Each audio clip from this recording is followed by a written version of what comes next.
আমি জানি যে কোনো ব্যবসা প্রতিষ্ঠানের জন্যে যেটা ট্রেড লাইসেন্স করা হয় ওইটা ব্যবসার ক্ষেত্রে ওইটা ট্যাক্স দিতে হয়। আর সেই ব্যবসাটা একটা মোটা অঙ্কে বড় একটা ব্যবসা থাকে। এখন ফেসবুকের জন্য যারা করলো এটা কোনো ব্যবসা না, বাণিজ্য না, যে যদি মনিটাইজেশন সেট আপ করে ওখান থেকে যদি কিছু অর্থ আসে তাইলে ওই সময় যদি কিছু ওই আয় থেকে, ওই ফেসবুকের আয় থেকে যদি এটা কাজে লাগে, ফেসবুকের আয় থেকে যদি এটা কিছু অংশ কাটে ওইটা কারো বাজে না।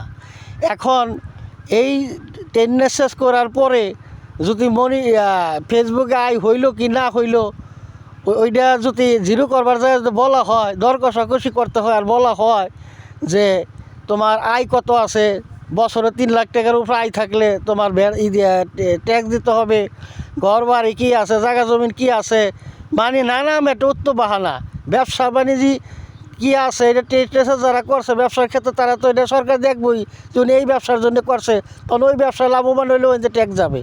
কোটি কোটি টাকার মালিক যারা আছে তাদের তো কোনো হিসাব কিতাব নাই, কারণ ভুল করে এই যে ফেসবুকের জন্যে একটা টেন্ডেন্সেস করছে, এই জন্য এটা এখানে জিরো করতে যায় নানান বাহানা।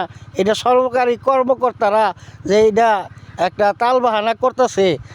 আমি বাংলাদেশ সরকারকে বলবো, আমরা সকলে বলবো এই তাল বাহানা থেকে আমরা মুক্তি চাই।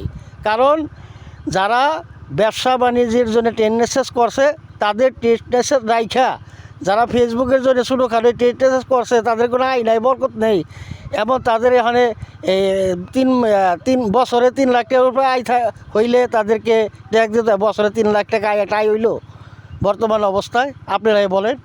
এই সরকারি কর্মকর্তাদেরকে যে সরকার এটা বারণ করে যাতে যাদের টেন্ডেন্সের দরকার না, যাদের বড় বড় প্রতিষ্ঠান ব্যবসা নাই তাদেরকে একেবারে বাতিল করে দেওয়া হয়। এই আমার সরকারের কাছে আবেদন, সবাই আমরা এই পক্ষে থাকি। ধন্যবাদ সবাইকে।